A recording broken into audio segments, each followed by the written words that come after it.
오늘 오전에 하나님 말씀 디모데후서 3장 7절 이제 한 구절만 오늘 이제 받들어 읽겠습니다. 오늘 아마 여러분이 이 설교를 들으시면 뭔가 좀 영적으로 약간 의문스럽고 답답했던 것들이 좀 해소되지 않을까 이렇게 싶습니다.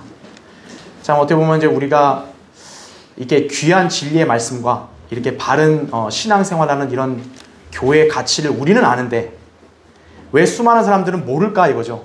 그렇죠. 네. 문제가 뭘까요? 그 사람들이 못 배워서가 아니에요. 잘못 배운 거죠. 그렇죠. 자, 오늘 디모데후 3장 7절 한번 보겠습니다. 굉장히 짧아요. 거기 보시면 항상 배우나 진리의 지식에는 결코 이를 수 없느니라 이거죠. 항상 배우지만 이르지 못한다 이거죠. 원인이 있겠죠. 그렇죠? 자, 오늘 이 말씀을 위해서 잠시 기도하겠습니다. 위대하시고 전능하신 아버지 하나님, 참 이렇게 무더운 날씨 주님께서 이렇게 쾌적하고 시원한 장소를 마련해 주시고 이렇게 신실한 성도들을 한자리에 불러 모아 주셔서 이렇게 영과 진리로 경배드리고 말씀을 상고하게 주신 것에 감사를 드립니다. 주님, 코로나 바이러스가 지금 맹위를 떨치고 있고 또 이렇게 폭염이 연일 이어지면서 참 사람들의 삶이 많이 고단하고 지쳐 있습니다. 그러나 주님께서는 그 능하신 손길로 우리를 안전하게 지켜 보호해 주시기 때문에 우리는 이렇게 가장 최상의 자리에서 하나님께 경배드릴 수 있다는 사실에 감사를 드립니다. 여기 있는 우리 모든 믿음의 식구들, 이 어려운 시국에 무엇보다 건강할 수 있도록 지켜주시고 형제자매들의 어떤 생활에 부족함이 없도록 이 어려운 시국에도 주님의 도우심으로 풍성하게 모든 필요를 채워주십시오. 안정된 기조에서 주님을 섬기는 우리 모든 성도들이 되게 해주십시오. 이 시간은 이제 우리의 갈급한 영을 하나님의 말씀으로 충만하게 채우기를 원합니다. 이 어리석고 우둔한 종을 주님께서 강단에 세우셨습니다. 성령님께서 이 시간도 제 안에 충만해 주시고 저의 입술을 주장해 주셔서 하나님께서 의도하신 이 진리의 말씀을 제가 그대로 우리 성도들에게 쉽게 잘 전파할 수 있도록 역사해 주십시오. 우리 성도들 이 시간도 귀한 마음문을 열게 해주시고 하나님 말씀을 잘 듣고 그대로 마음에 새기고 또 깨달아서 우리 모두가 영적으로 굳건하게 성장하는 귀한 계기가 되게 해주십시오. 악한 마귀가 어떤 형태로든 이 시간을 틈타거나 방해하지 못하게 주님께서 막아주시고 주님만이 홀로 영광 받아주시기를 원합니다. 다시 오셔서 저희를 데려가 주실 주 예수 그리스도 이름으로 기도드립니다. 아멘.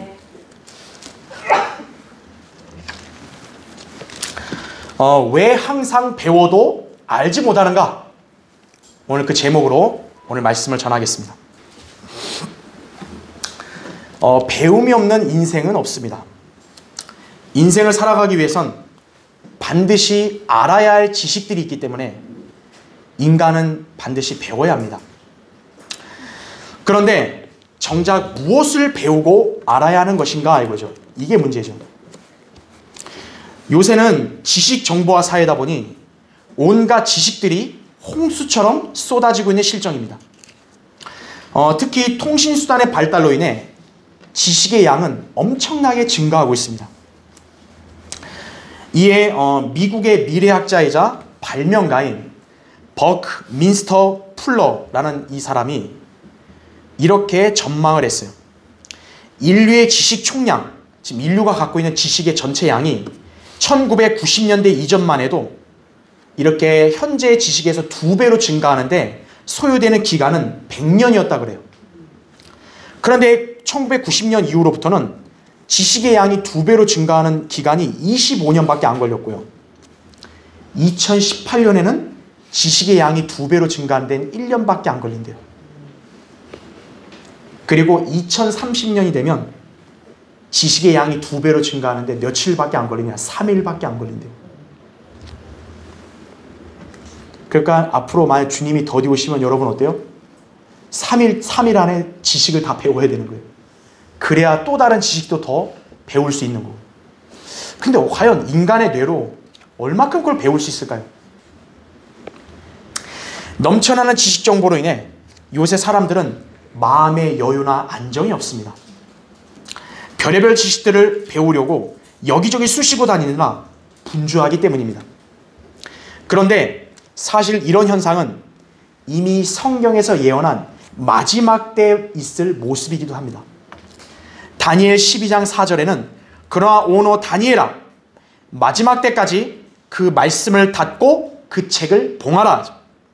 그때에는 많은 사람이 이리저리 달릴 것이요. 그죠? 지식이 증가하리라 이거죠. 자, 그렇다면 인간들은 과연 그렇게 많이 배우면서 진리를 그럼 깨달은 것인가 이거죠. 배우는 것만 많을 뿐 정작 진리를 안 사람은 없습니다. 왜냐하면 세상에서 소위 통용되는 그런 지식들은 진리와는 무관하기 때문입니다. 그래서 그들은 죽을 때까지 온갖 지식들을 다 배우려고 애를 써도 결코 진리의 지식은 알지 못한 채 그냥 죽는 거예요. 그들에 관한 성경의 관점은 무엇입니까? 시편 49편 20절에 사람이 존귀에 처해 있어도 깨닫지 못하면 멸망하는 짐승들과 같으니라 이거죠.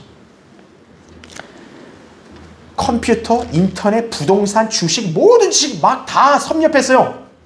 그런데 진리를 모르면 어떻게 되는 거예요? 하나님의 관점에선 그냥 짐승과 다를 바 없다는 거예요. 진리와 무관한 지식들을 많이 안다고 해도 소용없습니다. 자, 하나님은 영원하시다 그랬잖아요. 그 영원하신 하나님께서 보시기에 그럼 인간이 알아야 될 참 지식은 뭘까요? 그러면 오직 진리의 지식이에요. 진리는 무엇입니까? 요한복음 14장 6절에 따르면 예수 그리스도가 진리예요. 그리고 진리의 지식은 예수 그리스도에 관한 지식, 곧 하나님의 말씀인 성경의 지식입니다. 인간이 제 아무리 고등교육, 전문교육 이거를 백날 받았어도 예수 그리스도를 모른다면 그는 어리석은 사람이에요. 모든 지혜와 지식의 보화는 예수 그리스도 안에 있다 그랬어요. 그러니까 여러분이 예수 그리스도를 믿고 그분을 소유하게 되면 여러분은 지혜와 지식의 보화를 소유한 것과 똑같은 거예요. 그런 사람은 인생의 본질을 알고 자신의 영혼에 대해서 생의 보장을 받는 것이에요. 왜냐하면 예수 그리스도와 그분에 관한 지식만이 영원하기 때문이에요. 이것이 바로 하나님께서 모든 인간들에게 원하시는 뜻입니다. 디모데전서 2장 4절에 하나님께서는 모든 사람이 구원을 받고 진리의 지식에 이르기를 원하시느니라 이렇게 말씀한 거예요. 구원만이 아니에요. 진리의 지식에 이르러야 돼요. 인간이 정말 제대로 알고 깨닫기 위해서는 예수 그리스도를 믿고 그분의 말씀인 성경을 알아야 합니다. 오늘날 저 한국 교회들의 대다수 목사들, 교인들, 신학자들, 교수들 등이 하나님을 잘 아는 것처럼 행세하지만 그들은 여전히 진리의 지식을 깨닫지 못하고 있습니다. 왜냐하면 그들은 잘못된 것들을 배우고 있기 때문입니다. 그들은 변개되지 않은 이 진리의 성경, 다니엘 10장 21절 나온 대로 이 진리의 성경을 들고 바른 교리, 성경적 지식을 배운 게 아니라 변개된 가짜 성경으로 온갖 거짓 신학과 비성경적 교리, 인간의 전통과 같은 헛된 것들을 배웠던 것입니다. 특히 무엇보다 이 사람들은 진리의 지식을 알고자 하는 마음이 없다는 게 문제예요. 알려고 하면 얼마든지 알 수 있는데 마음이 없는 거예요. 단지 그들의 관심사는 이생의 복과 번영일 뿐이에요. 결국 이런 자들도 항상 배우나 진리의 지식에는 결코 이를 수 없느니라 라는 말씀대로 될 뿐이에요. 그러니까 배워요. 성경을 읽든지 필사라든지 막 설교를 듣든지 뭐 어느 과정을 가든지 죄다 배워요. 그러나 진리의 지식에는 결코 이를 수 없다 이거죠. 이것이 바로 마지막 때의 영적 실상입니다. 이 세상에 널려있는 온갖 잡다한 지식들을 배우는 게 중요한 것인가 이거예요. 인류 역사에서 가장 똑똑했던 왕이 이렇게 고백했습니다. 전도서 12장 12절에 내 아들아 이것들로 더욱 각성하라. 많은 책을 만드는 것은 끝이 없고 많은 공부는 몸을 피곤케 하느니라.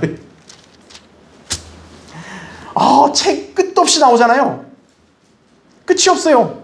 그러면 그 많은 공부를 했더니 남는 게 뭐라는 거예요? 피곤함, 무력감밖에 없다는 거예요. 가장 현명하고 복받은 사람은 구원받고 진리의 지식에 이른 성도입니다. 여러분은 바른 성경을 지금 들고 있잖아요. 그리고 여러분은 이 성경에 입각한 진리의 지식을 여러분은 지금 배우고 있잖아요. 그래서 여러분은 진리의 지식에 이를 수 있는 삶을 향유할 수 있는 것입니다. 주님은 여러분의 생애를 그렇게 인도하신 거예요. 여러분 생각해 보세요. 배운데도 하나도 깨닫지 못한다면 그 사람은 시간과 인생을 얼마나 낭비한 거예요? 하나님은 여러분의 인생을 낭비하지 않게 하시는 거예요. 여러분은 배우고 알고 믿으면 진리의 지식에 이르는 거예요. 감사한 일 아닙니까? 그런 여러분과 비교해서 왜 저 서기 밖에 수많은 사람들은 배우는 건 많은데 왜 깨닫지 못하는가? 여러분이 그 원인을 오늘 말씀을 통해 상고해 보면서 여러분이 그들과 비교했을 때 우리 성경대를 믿는 그리스도인들의 위상이 얼마나 소중한지를 여러분이 확실하게 인지해야 할 것입니다. 자, 왜 항상 배워도 진리를 깨닫지 못하는가? 문제가 있는 거죠. 오늘 그걸 살펴보겠습니다. 첫 번째, 거듭나지 않았기 때문입니다. 여러분 거기 베드로전서 1장 한번 보십시오. 베드로전서 1장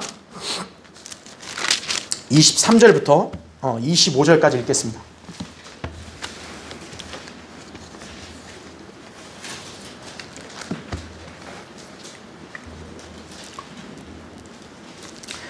베드로전서 1장 23절부터 25절.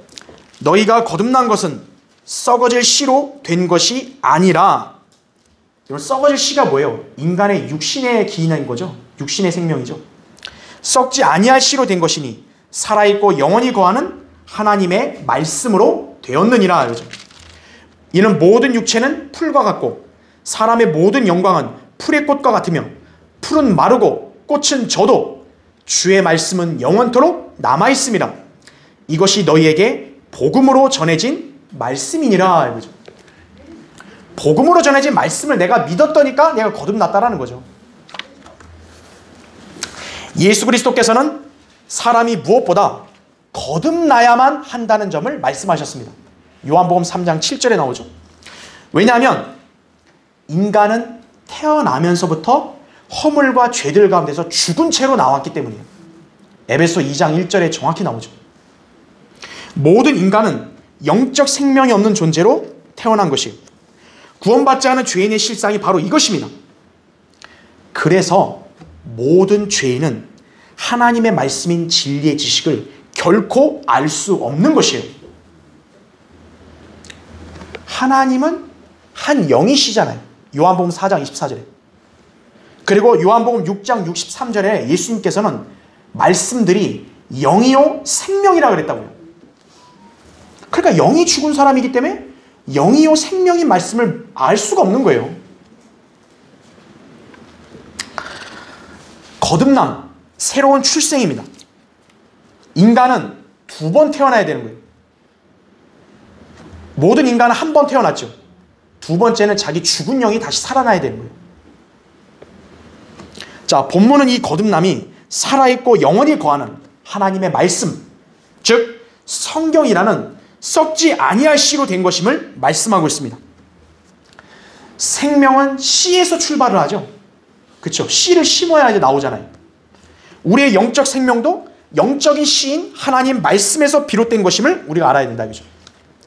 하나님 말씀이 씨라는 것은 우리가 복음서에서 자주 봤던 씨 뿌린 자의 비유를 통해도 얼마든지 알 수가 있습니다. 자, 그런데 이 땅의 수많은 지성인들, 종교인들, 심지어는 한국 기독교의 대다수 교인들은 거듭남에 대해서 완전 무지합니다. 그들은 거듭남을 단순히 인생의 체질 개선으로 알아요. 내가 나쁜 인간이었다가 이제 착하게 살겠습니다. 그게 거듭남인 줄 아는 거예요. 또는 종교적 생활의 열성을 거듭남으로 착각하는 거예요. 특히 한국교회의 상당수 목사들이나 설교자들, 부흥사들, 교사들은 복음도 제대로 알지 못해 올바로 전하지 못할 뿐더러 거듭남의 정의와 방법도 설명하지 못합니다. 이런 영적 현실에서 나온 그럼 열매가 무엇인가 이거예요.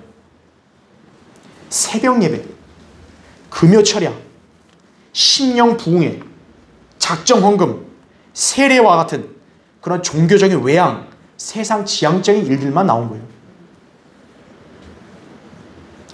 새벽 예배 왜 나갑니까? 아, 구원 받으려고 나가죠.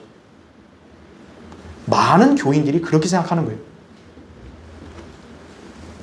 세례 받으니까 아, 이게 내 구원의 표식입니다.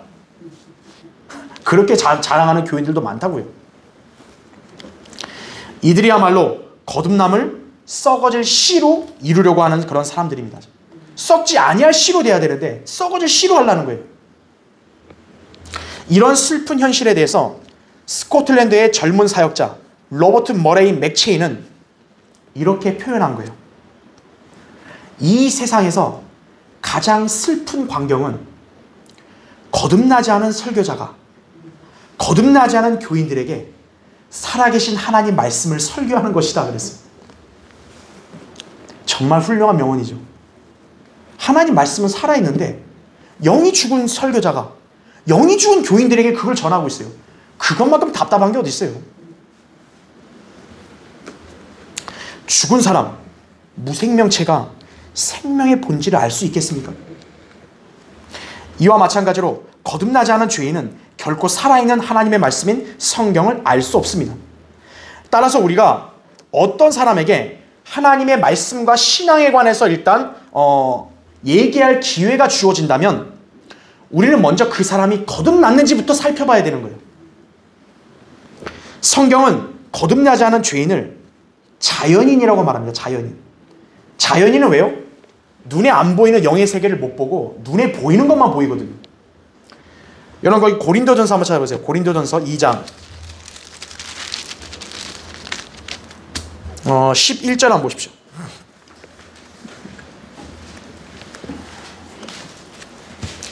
자, 고린도전서 2장 거기 11절 보시면 사람의 일을 그 사람 안에 있는 사람의 영이 아니면 누가 알리오? 이와 같이 하나님의 일도 하나님의 영이 아니면 아무도 모르느니라. 우리가 세상의 영을 받지 아니하고 오직 하나님께로부터 온 영을 받았으니 이는 우리로 하나님께서 우리에게 값없이 주신 것들을 알게 하려 하심이라. 또한 우리가 그것들을 말하되 인간의 지혜가 가르치는 말로 하지 아니하고 성령께서 가르치시는 말로 하나니 영적인 일들을 영적으로 비교하여 말하느니라. 그러나 자연인은 하나님의 영의 일들을 받아들이지 아니하나니 이는 그 일들이 그 사람에게는 어리석게 여겨지기 때문이요 또 알 수도 없나니 이는 그 일들이 영적으로만이 분별되기 때문이니라. 이렇게 말씀하고 있죠. 그래서 거듭나지 않은 자연인한테는요 하나님의 영의 말씀들과 영적인 일들을 백날 얘기해봐야 소용없어요. 못 알아들어요. 여러분이 그간 이해하기 어려웠던 일들 중에 하나가 자기 지인이나 친구 혹은 아는 사람이 자신처럼 진리의 말씀과 성경적 교리를 왜 깨닫지 못하는가 였을 거예요. 나는 깨달았는데 왜 저 사람 못 깨달을까 이거예요. 간단합니다. 먼저 그들이 거듭나지 않았기 때문에 영의 말씀들을 알지 못할 수 있는 거예요. 그래서 여러분은 무엇보다 먼저 복음을 전해야 되는 거예요. 여러분이 배운 게 너무 좋아가지고 그 어려운 걸 얘기하면 몰라요 상대방은. 그러면서 여러분과 상대방은 계속 평행선만 가는 거예요. 그 사람이 구원 받았는지를 점검하고 그렇지 않았다면 먼저 구원의 복음부터 설명하고 그 사람이 거듭날 수 있게 해야 되는 것이에요. 이것이 바로 복음과 구원에 대해서 먼저 알고 있어야 하는 이유입니다. 그래서 하나님께서는 먼저 모든 사람이 구원받고 그 다음에 진리의 지식에 이르라고 말씀한 거죠. 그렇죠? 자, 왜 항상 배워도 진리를 깨닫지 못하는가? 두 번째요. 진리와 무관한 것들을 배웠기 때문입니다. 배움의 과정은 반드시 필요하지만 무엇을 배우는지가 중요한 법입니다. 우리는 참된 지식을 배워야 합니다. 무엇이 참된 지식입니까? 예수 그리스도를 아는 지식이에요. 빌립보서 3장 8절 9절에 사도 바울이 이렇게 고백하는 거예요. 실로 모든 것을 손실로 여김은 그리스도 예수 나의 주를 아는 지식이 가장 고상하기 때문이며 내가 그를 위하여 모든 것을 잃어버리고 그것들을 오히려 배설물로 여김은 그리스도를 얻기 위함이요 또 그 안에서 발견되고자 함이니 나의 의는 율법에서 나온 것이 아니요 그리스도를 믿음으로 말미암아 나온 것이니 곧 믿음에 의해서 하나님께로부터 나온 의라 이렇게 말씀하고 있어요. 빌립보서 3장 8절 9절. 예수 그리스도를 아는 지식을 빼면요 바울에게 있어서는 다 뭐와 똑같다는 거예요? 배설물, 똥과 같다는 거예요. 예수 그리스도를 잘 알려면 무엇을 공부해야 합니까? 성경입니다. 요한복음 5장 39절에는 성경을 상고하라. 이는 너희가 성경에 영생이 있다고 생각함이니 그 성경은 나에 관하여 증거하고 있음이라 이렇게 말씀하고 있어요. 그런데 자금의 한국 교회들은 바른 성경도 없고 또 성경에 근거한 진리의 지식을 가르치지 않습니다. 그들은 성경을 공부하는 것에 대해서 배우지 않았기 때문에 성경을 상고하지 않습니다. 이들에서 배운 교인들이야 두말할 것도 없이 성경에 무지할 뿐이에요. 그들이 자랑하는 것 역시나 외적인 종교 생활이에요. 이 때문에 그들은 하나님께 대한 열성은 있으나 지식이 결여되어 있어서 하나님의 의를 모르고 자기들의 의를 세우려 함으로써 그들 스스로 하나님의 의에 복종치 않고 있는 것입니다. 로마서 10장 2절 3절에 나와요. 열성이 없는 게 아니라 열성은 너무 넘쳐요. 근데 지식이 없는 거예요. 그러니까 헛된 거라는 거죠. 왜 이 땅에 수많은 교회들이 배교한 것입니까? 성경을 버렸기 때문이에요. 여러분도 한글 킹제임스 성경을 버리면 여러분도 즉시 변질되는 거예요. 대다수의 목사들, 교사들, 부흥사들, 설교자들은요 성경을 절대 진리의 말씀, 완벽한 하나님 말씀으로 믿지 않습니다. 오히려 그들은요 성경도 인간의 손을 거쳤기 때문에 좀 오류가 있을 수 있다 이렇게 주장한다든지요. 성경도 그냥 하나의 훌륭한 문학 작품일 뿐이다 이렇다든지요. 심지어는 성경에는 하나님의 말씀도 들어있다라고 교묘하게 주장하는 자들도 있어요. 그게 제일 교묘한 겁니다. 아니 성경에 하나님 말씀도 들어있다. 그럼 하나님 말씀이 아닌 것도 있다는 거예요 성경에? 성경은 하나님 말씀인 거죠 그냥. 이런 사람들은 성경을 최종 권위로 삼지 않는 사람들이에요. 그들은 결국 성경의 진리를 결국 강조하지 않고 인본주의 사상, 철학 등을 성경과 혼합하여 온갖 거짓 교리들과 사상들을 가르치고 있는 것입니다.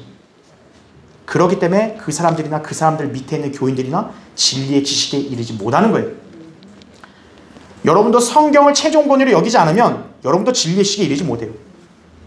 여러분은 목자라는 인간을 따르는 게 아니라 여러분 하나님 말씀을 따르는 사람들인 거예요. 근데 성경이 최종 권위가 아닌 사람들은 자기 목사 말만 믿는 거예요. 한글 킹제임스 성경 이단입니다. 성경 침례교회 이단입니다. 왜요? 우리 교회 목사님이 그랬거든요. 그 사람들은 인간 목사를 최종 권위로 삼다가 이제 멸망하는 거예요. 또한 소위 하나님을 잘 믿는다고 하며 복음을 전파한다는 근본주의자들이 있어요. 소위 독립침례교회 사람들인데 이 사람들은 구원에 관해서만 자랑하지 정작 그들 역시도 성경에 관해서는 잘못된 믿음을 가지고 있습니다. 그들도 자신들이 성경을 최종권이라고 입으로 그렇게 말해요. 하지만 사실 그들이 말하는 성경은 우리가 말하는 이 성경을 말하는 게 아니에요. 그들이 말하는 성경은 원본을 가리키는 거 원본. 처음에 있었던 원본만 성경이다 이거예요. 그럼 지금 우리 손에 들고 있는 건 뭐라는 거예요? 성경이 아니다 이거죠. 그렇기 때문에 이게 최종 권위가 될 수 없다. 그렇게 가르치고 있는 거예요. 그렇다면 질문해 볼게요. 인류, 이 땅에 있는 인간들 중에서요, 최초의 성경을 본 사람이 있을까요? 그렇게 주장하는 학자들이나 교수들이나 목사들도 원본을 봤냐고요. 자기들도 못 봤으면서 왜 아는 체 하냐 이거예요. 사기꾼들이죠, 전부 다.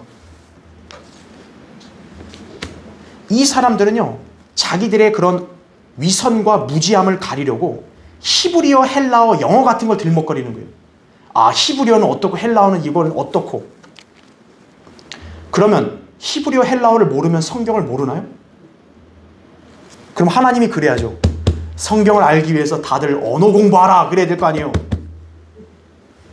왜 그런 말은 없죠? 영어 킹제임스 성경이 최종권이다. 근데 우리 한국 사람들이 영어를 아냐고요. 자기가 그걸 읽고 이해하고 믿고 순종할 수 있는 우리말의 언어로 번역된 성경이 최종권위가 돼야죠.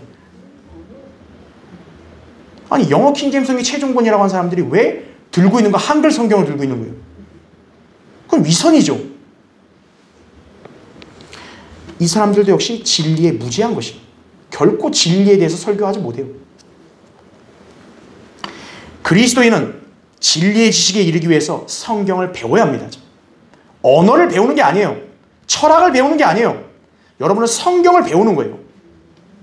그것도 변개되지 않은 바른 성경에 근거한 교리, 지식을 배워야 합니다. 우리는 우리 손에 현재 들려있는 이 성경이 하나님의 영감으로 주어졌고, 시대가 아무리 흘러도 섭리로 하나님이 잘 보존해 오셨고, 그래서 우리 손에 주신 이 하나님 말씀, 이것도 역시 하나님의 살아있는 말씀인 걸 그대로 믿는 성도들이에요. 우리는 디모데후서 3장 16, 17절, 시편 12편 6, 7절에 정확하게 나와 있다고요. 그래서 우리는 이 성경을 믿음과 실행의 최종 권위로 여기는 것이에요. 여러분이 이런 믿음과 자세를 가지도록 배웠다면 여러분은 진리의 지식에 이를 수 있는 것이에요. 그리고 하나님의 뜻에 부합한 삶을 살 수 있습니다. 만일 다르게 가르치고 건전한 말씀에 어긋나는 것을 가르치고 배우려고 하는 사람들이 있다면 성경에서는 그 사람들을 보고 즉시 그 자리에서 빠져나오라고 말씀하고 있습니다. 헛된 걸 배우면 그건 인생 낭비예요. 그 자리를 박차고 나와서 얼른 바른 성경과 진리의 지식을 가르치는 곳에 속해야 돼요. 그래야 인생을 허비하지 않는 것이라고요. 디모데후서 6장 3절 5절에 만일 누군가가 다르게 가르치면 건전한 말씀, 곧 우리 주 예수 그리스도의 말씀과 경건에 따른 교리에 일치하지 아니하면, 그러면서 마지막에 그래요. 그런 데서 내 자신은 빠져나오라 이거예요. 자, 왜 항상 배워도 진리를 깨닫지 못하는가? 세 번째요. 성경을 잘못 공부했기 때문입니다. 여러분 거기 디모데후서 한번 보세요. 디모데후서 2장 15절.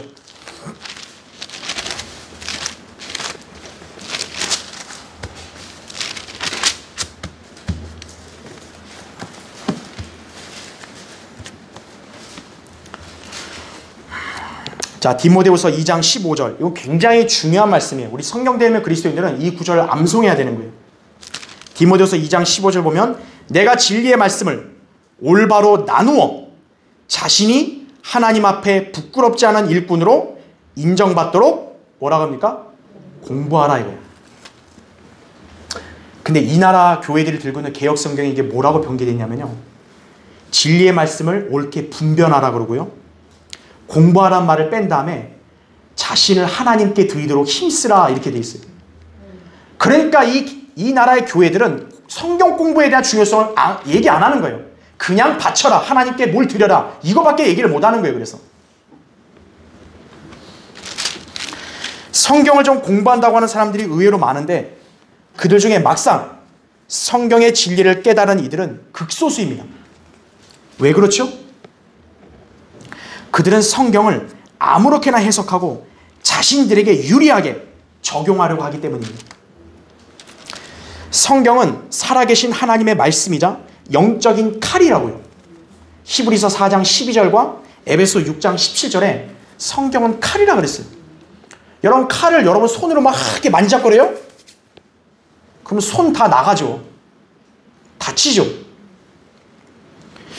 성경을 아무렇게나 공부하면서 해석하게 되면 어떻게 되죠? 영적으로 파멸하는 거예요.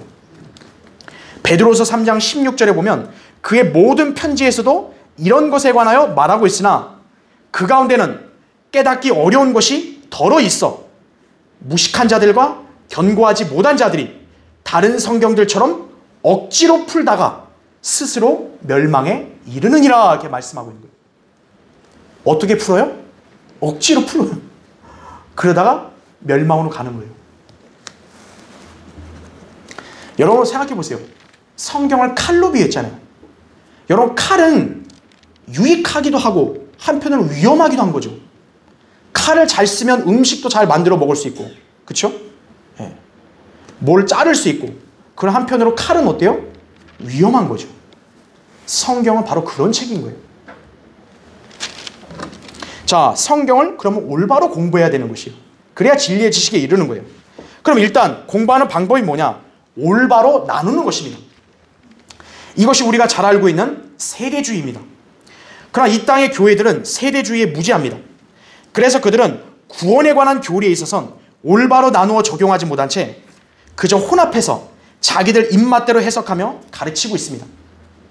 한 예로 언약 신약을 믿는 교회들은요, 구약 성도들, 신약 성도들이 모두 예수님 십자가를 보고 구원받았다는 거예요. 그건 성경을 읽어만 봐도 알 건데 그게 아니라는 걸요. 반면에요, 많은 교회들은 구약과 일반 서신서들, 복음서들만 보니까 그냥 예수 믿고 선한 행위하고 신앙생활 잘하면 구원받는다. 행위 구원을 또 가르치는 거예요. 왜냐하면 행위에 대한 구원이 나오긴 나오거든요. 사실 이런 사람들 때문에 그들 교인들이 구원받지 못하고 있는 실정입니다. 자, 성경을 올바로 나누어야 하는 이유는 매 시대마다 인간을 다루시는 하나님의 경영 방침, 곧 경륜이 다르기 때문입니다. 그래서 구약 안에서도 율법 이전과 또 율법이 주어진 이후의 구원이 다른 거예요. 또 신약 성경 안에서도 예수님 당대 복음서와 바울이 사역하던 교회 시대와 지금까지 교회 시대와 또 히브리서를 위시한 앞으로 대환란 때에 해당되는 서신들이 구원 방법이 다 다른 거예요. 그래서 이것이 바로 성경을 올바로 나누어야 하는 이유입니다. 그래야 성경의 진리에 대해 혼돈스럽지 않은 것이에요. 아니 어떤 성경에서는 구원에 대해서 이렇게 말하고 이 성경에서도 이렇게 말하는데 뭐가 맞냐 이거예요. 성경을 올바로 나누어야죠. 자, 성경을 올바로 나누었으면 이제 어떻게 하죠? 올바로 적용해야죠. 자, 하나님께서 성경을 주신 것은 인간에게 주신 거 아니에요. 그렇죠. 하나님이 그 개나 고양이한테 성경 준 거 아니잖아요. 인간에게 주신 거예요. 그럼 어떤 인간들이냐? 세 부류예요. 유대인, 이방인, 그 다음에 교회예요. 하나님의 교회예요. 고린도전서 10장 32절에 나오죠. 그래서 유대인에게 주신 말씀과 교회에게 주신 말씀이 각각 다른 것이에요. 물론 모든 성경이 우리에게 교훈과 본보기가 되어 유익할 수는 있어요. 하지만 1차적으로 성경은 우리에게 교리를 가르쳐주기 위해서 기록된 거예요. 그냥 듣기 좋아라가 아니라 교리를 가르쳐주는 거예요. 이대로 하라고. 그래서 각 대상마다 유대인이나 이방이나 교회마다 적용되는 교리가 다른 것이에요. 그런데 대다수 교회들이 이런 대상을 무시해버리니까 자기들 멋대로 유대인에게 주신 말씀을 갖다가 자기들이 주장하는 거예요. 이건 우리 교회에게 줬다고. 그래서 혼란에 빠지는 거죠. 따라서 성경의 어떤 말씀이 누구를 겨냥하여 기록된 것인지를 알아야 합니다. 대상을 알아야겠죠. 또한 성경의 그 말씀을 이제 대상을 알았다면 그 대상과 함께 세 가지로 적용할 수 있는 거예요. 먼저 역사적 적용. 이 성경에 기록된 그 당시의 역사가 뭐냐 이거예요. 어느 시기에 누구에게 한 말이냐 이거죠. 1차적으로. 그 다음은 교리적으로. 그렇다면 이 성경에서는 이게 어떤 시대에 있는 어떤 대상에게 어떻게 실행하라고 준 거냐, 이제 그거를 나누어서 적용하는 거죠. 교리적 적용이죠. 마지막으로 영적으로 적용하는 거예요. 영적 적용은 우리가 기록된 대로 하라는 게 아니고 그 기록으로 본을 삼는 거예요. 구약의 성도들이 이렇게 하라고 했는데 안 함으로써 멸망했다 이거예요. 그러면 우리는 구약 성도들처럼 저렇게 되지 말자. 그런 본을 삼는 거라 이거죠. 교훈과 본보기가 되는 거예요. 바로 영적 적용입니다. 로마서 15장 4절이나 디모데후서 3장 16, 17절에 그대로 나오죠. 그럴 때 우리는 영적 유익을 누리는 것입니다. 이것이 성경을 공부하는 방법이에요. 그래야 진리의 지식에 이르는 거예요. 왜 난 백날 공부해도 모르겠냐 이거예요. 이런 방법을 안 따르니까 모르는 거죠. 자, 그리고 무엇보다 가장 중요한 것, 성경을 문자적으로 해석해야 되는 거예요. 성경을 비유적, 영적으로 해석해버리면 그 내용이 제각각이 돼버려요. 그래서 어떤 교회 목사, 이 교회 목사, 저 교회 목사가 똑같은 성경 구절과 내용에 대해서 다 설명이 달라요. 왜냐하면 비유적으로, 영적으로 해석하니까 그러는 거예요.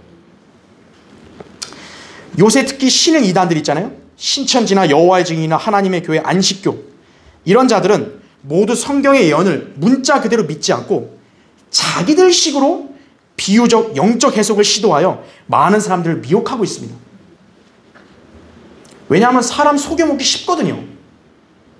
아, 우리 목사님이 비유로 해가지고 다 이렇게 해서 이거라고. 성경의 진리를 모르면 어때요? 그게 그런가 보다 하고 그냥 속는 거예요. 성경을 알면 사기치고 있구나 이렇게 아는 거죠. 사람 봐가면서 사기쳐야지 그렇게 되는 거예요. 우리는 성경의 말씀을 문자적으로 해석하여 전후 문맥을 통해 그 내용을 이해하는 거예요. 만약에 문자적으로 해석될 수 없는 표현이 있다, 그건 비유적인 표현인 거예요. 시편에 그런 게 좀 많이 나오잖아요. 시니까. 그러면 비유적으로 우리가 해석을 하는 거예요. 그러나 그 비유에 대한 의미도 역시 문자적으로 성경에 다 입증되어 있다고요. 그래서 성경은 문자적으로 해석해야 되는 거예요. 그래야 기준이 딱 하나가 생기는 거예요. 성경의 예언, 성경의 예언을 문자 그대로 믿어야지 여러분이 비유적으로 해석해보면 어떻게 돼요? 재림도 안 믿게 되는 거예요. 그래서 성경을 공부할 땐 문자적으로 해석한 다음 그것을 올바로 나누고 어떤 시대, 어떤 대상 이렇게 적용하고 그러면서 교훈도 받는 것이에요. 자, 여러분은 이 방법대로 이렇게 공부하고 있습니까? 이렇게 올바로 가르치는 장소에 있습니까? 그러면 여러분은 진리의 지식에 이를 수 있는 거예요. 여러분 자신이 하나님 앞에 부끄럽지 않은 일꾼으로 인정받을 수 있는 것이에요. 그래서 여러분이 성경을 공부해야 된다는 것이. 자, 왜 항상 배워도 진리를 깨닫지 못하는가? 이제 마지막이요. 말씀을 믿지 않는 완악한 마음 때문이에요. 요거는 뭐 따로 여러분 안 찾아도 되는데 제가 읽어드릴게요. 사도행전 28장 25절부터 28절을 제가 읽을 테니까 잘 보십시오. 들어보십시오. 서로 의견이 맞지 않아 자리를 뜰 때 바울이 한마디 부언하기를 성령께서 선지자 이사야를 통하여 우리 조상에게 잘 말씀하시도다. 말씀하시기를 이 백성에게 가서 말하되 너희가 듣기는 들어도 깨닫지 못할 것이요 보기는 보아도 알지 못하리라 하라.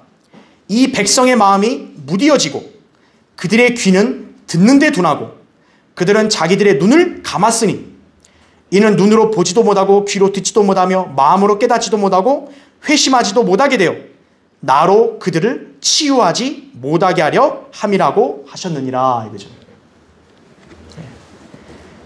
바울이 이사야의 말씀을 인용했잖아요. 이사야 6장 9절부터 10절의 말씀이 신약에서 지금 여기 포함해서 4군데나 나와요. 다 이스라엘 백성을 겨냥해서 이 말씀을 하고 있어요. 하나님의 택한 백성이 왜 하나님을 믿지 않냐 이거예요. 말씀이 어려워서 그랬을까요? 아니라는 거죠. 마음이 무뎌진 거예요. 믿지 않으려는 완악함 때문에 그러는 거예요. 아무리 하나님의 바른 말씀, 올바른 하나님의 종, 또 올바른 교회가 있다 할지라도 자신의 마음이 하나님 말씀을 그대로 믿고 순종하려고 하지 않으면 그 사람에게는 아무 일도 일어나지 않는 거예요. 왜 우리는 하나님의 말씀, 진리에 따른 교리를 이렇게 우리는 다 잘 받아들이는데 왜 우리 주변의 수많은 교인들, 심지어는 목사들도 이런 쉬운 진리의 지식을 알지 못하는 것인가 이거죠. 그들이 이미 마음에서 진리를 거부하려고 작정했기 때문이에요. 우리가 쉽게 가르쳐 주려 해도 마음속으로 이미 안 믿을 거를 딱 작정했기 때문에 얘기해줘도 모르는 거예요. 하나님께서 이스라엘 백성처럼 그들의 마음을 그럼 어떻게 합니까? 안 믿으려고 하면 더 완악하게 하시는 거예요. 그리고 그들의 눈을 멀게 만드시는 거예요. 그래서 깨닫지 못하게 하시는 것입니다. 이것이 바로 그들이 진리의 지식에 무지한 이유입니다.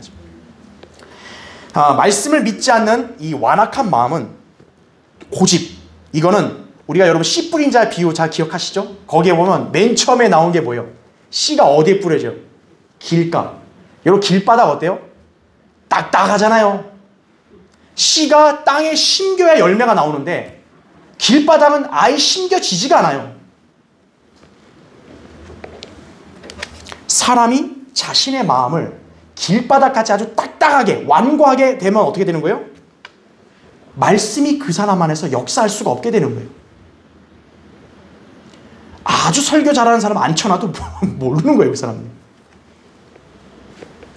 우리가 거리에서 예수 그리스도의 복음을 전파할 때 그들 중에는 이해하는 사람들, 믿는 사람들이 간혹 있지만 대다수의 사람들은 아무 반응도 없이 무시하고 지나갑니다.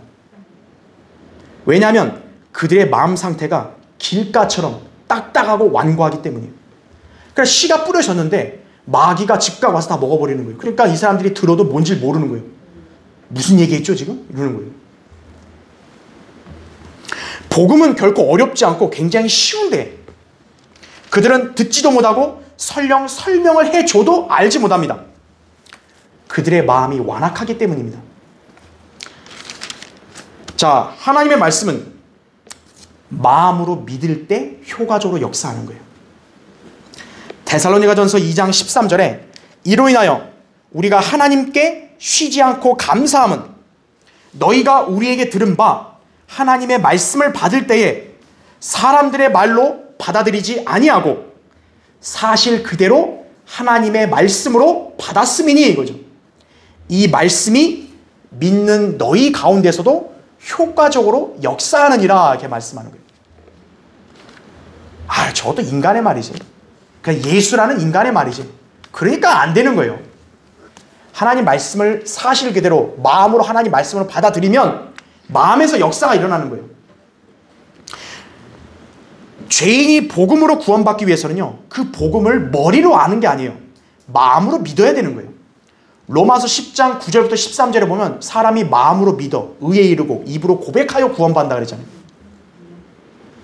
주 예수를 마음으로 믿으면 구원받는다 그랬잖아요. 머리나 환경의 문제가 아니에요. 마음의 문제죠. 또한 구원받은 사람이라 할지라도 진리의 말씀을 마음으로 받아들이지 않게 되면 그 사람이 설령 구원받았어도 역시 무지한 사람으로 남게 되는 거예요. 소위 그리스도인들 중에서도 바른 성경의 중요성, 올바른 교리, 성경적 지식 잘 이해하지 못하고 깨닫지 못하는 그런 사람들이 많아요. 왜냐하면 자기가 예전부터 배워왔던, 예전부터 알았던 그런 전통, 사상, 배경, 연륜 이거를 지금 우리 하나님 말씀보다 어떻게 더 우위에 두기 때문에 그 사람들은 들어도 모르는 거예요. 성경 이렇게 말씀되어 있다고 우리가 설명해 주는데 근데 내가 살아보니까 인생 살아보니까 그게 아니더라고. 벌써 마음이 다 완고해져 있는 거예요. 아주 고집센 사람들 있잖아요. 고집센 사람들. 그죠?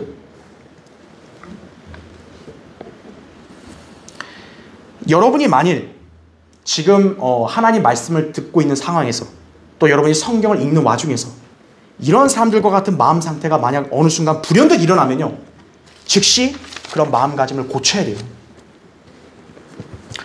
여러분이 오늘도 이 교회에 왔을 때요, 여러분이 하나님 앞에 기도하고 왔어야 돼요.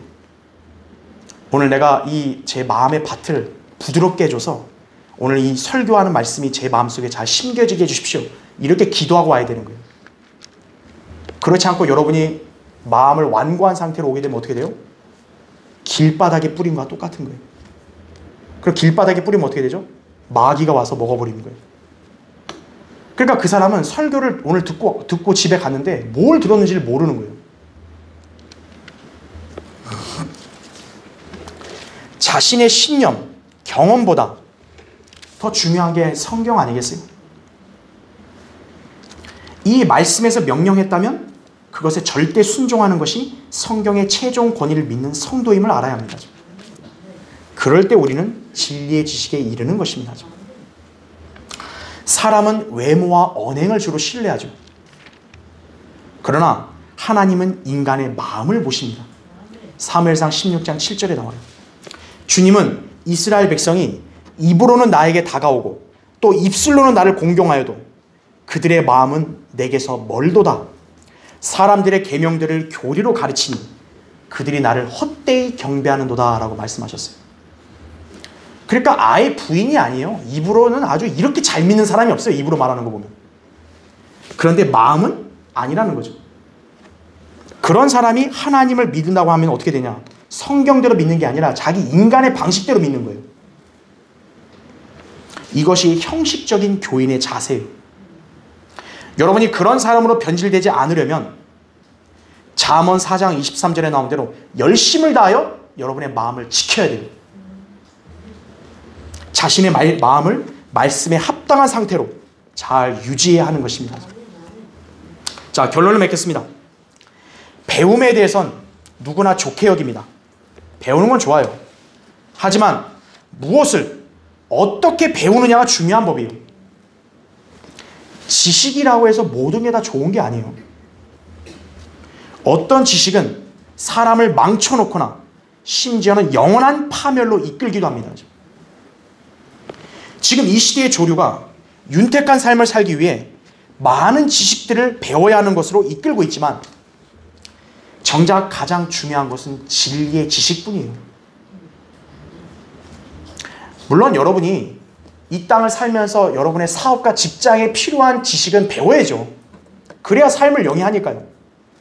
그러나 진리의 지식을 여러분이 안 배운다면요, 여러분의 인생도 헛된 것이에요.